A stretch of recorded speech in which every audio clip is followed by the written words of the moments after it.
a lot of people itu punya penyakit yang namanya revenge trade.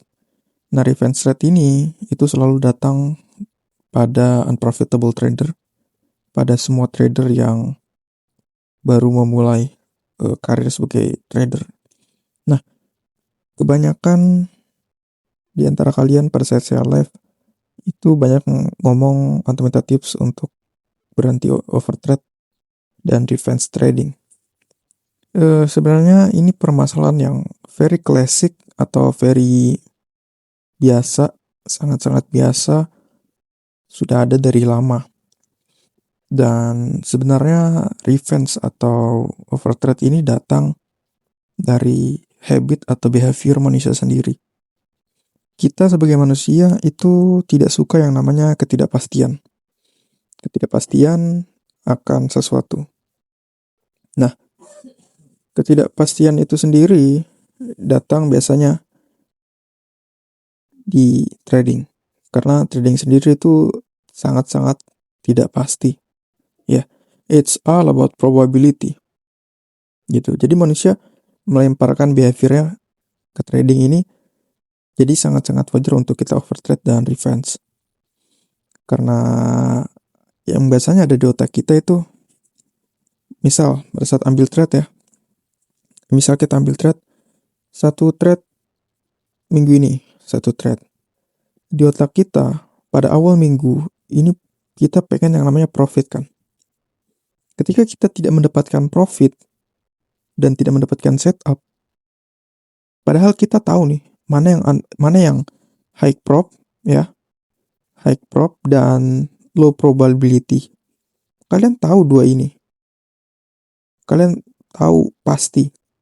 Kalau kalian sudah punya sistem ya. Tapi kalau yang nggak punya, silahkan dicari dengan backtesting atau forward testing data. Tapi ketika kalian sudah punya data dan masih revenge dan overtrade, itu behavior kalian, habit kalian.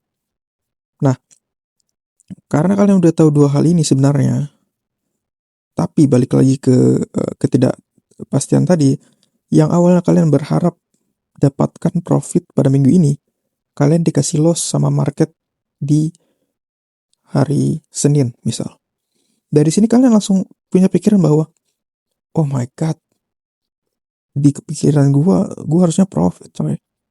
Dan ketika kalian kasih loss seperti ini, kalian bakal mencari hal-hal yang tidak usah perlu dicari sebenarnya, gitu.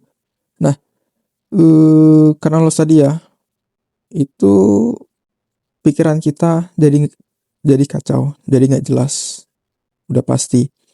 Akhirnya bukannya kalian malah fokus mencari kemenangan lagi, mencari profit untuk long term, kalian punya pemikiran untuk bodo amat deh, gua yang penting dapat setup, kita coba-coba 50-50, walaupun ini low probability. Misal gua tahu ini low probability, tapi ada chance untuk kita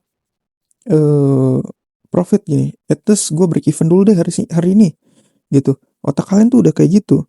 Karena balik lagi ke ketidakpastian itu, kalian nggak tahu besok itu pasti akan dapat setup atau tidak, pasti akan dapat profit atau tidak besok.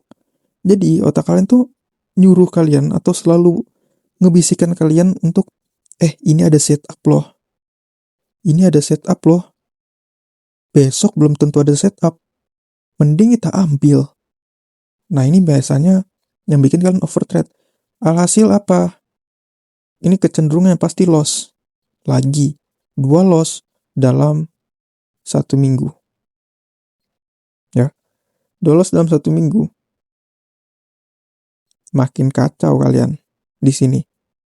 Makinlah nyari-nyari setup lagi. Otak kalian mancing lagi. 2 loss nih minggu ini. Masa iya nggak bisa profit? Gimana caranya gua harus profit? Gitu. Karena otak kalian seperti itu terus, kalian tuh bakal psikologinya jadi terganggu gitu. Dan cara berhentinya itu satu-satu cara adalah kalian tuh jangan jadi orang bodoh. Udah itu aja.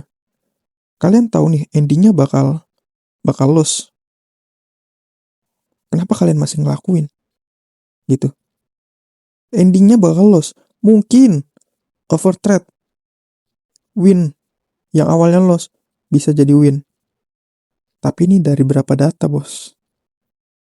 Dari berapa data? Mungkin 10 kali kamu overtrade, kamu winning terus.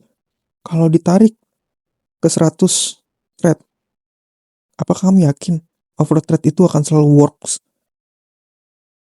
At the end of the day, overtrade atau overrisk atau trading revenge pasti ujung-ujungnya loss.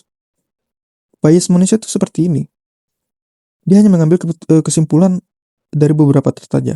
Oh, ya udah nggak apa-apa, gue ngambil low probability. Toh kemarin gue ngambil low probability win, padahal itu baru sekali atau baru 2 kali. Dia belum ngerasain 100 trade ini, gitu maksudnya.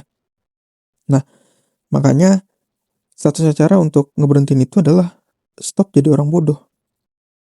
Stop jadi orang bodoh dan be a smart trader dan be a patient trader. I know itu memang gampang untuk diucapkan tapi tidak untuk dipraktekkan. Nah, kalau menurut saya ya, satu-satunya cara kalau kalian bandel, itu kalian harus put money on something. Contoh, kalian put money ke mentor. Ketika kalian put money on mentor, dan kalian masih dapat result unprofitable,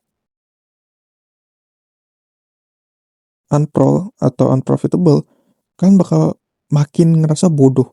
Nah, akhirnya karena kalian ngerasa bodoh banget, biasanya kalian trauma. Itu yang saya rasakan dulu. Dulu saya overtrade, overrisk, dan endingnya kalah. Dan saya ngerasa bodoh banget. Gitu. That's why saya trauma dan sampai sekarang berhenti untuk overtrade dan overrisk.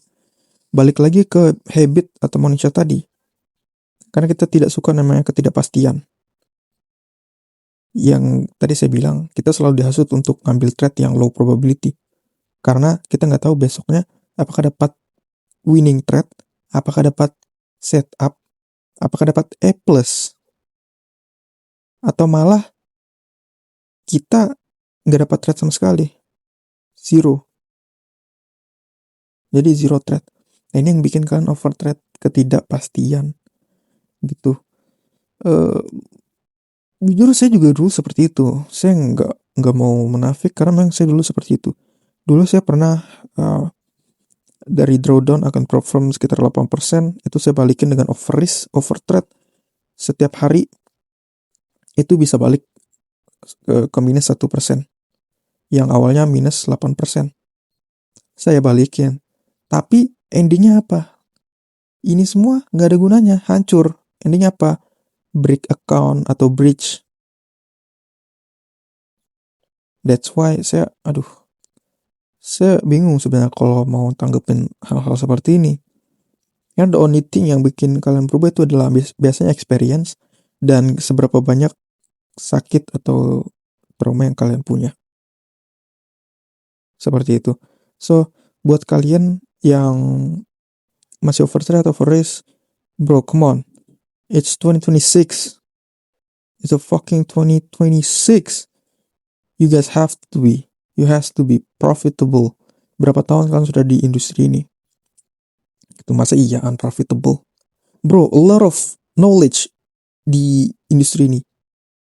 Dan kalian masih nggak bisa profitable. That's crazy. Ya. Kalian banyak loh psychology season di YouTube. Banyak experience yang udah di-share orang-orang di YouTube. Yang endingnya kalian tahu akan berakhir. Saya yakin omongan saya seperti ini sebenarnya bakal keluar kuping. Ya masuk kuping kiri, keluar kuping kanan gitu. Setelah kalian close ini saya punya video, everything will back in the normal life. Kalian bakal ngelakuin hal yang sama. But I just wanna say dah, kalian kalau mau terus revenge, pasti endingnya bakal menjadi loser dan kalian gak akan bisa nyampe ke top 1%. Kalian gak akan bisa jadi top 1% di industri ini. Dan trading bukan buat kalian berarti. Kalian termasuk ke 99% orang yang ada di industri ini. So, for me, kalian jangan jadi orang bodoh. Kalian jangan terpancing oleh IB-IB gue nggak menyalahkan eBay, tapi kalian tuh terlalu banyak nonton sosial media. Sehingga kalian tuh merasa diri kalian terlalu lambat, profitnya jarang, akhirnya overtrade. Karena ngeliat orang lain mungkin, oh dia win loh, gue lose, gue harus cari trade lagi supaya gue winning. How stupid you are, bro.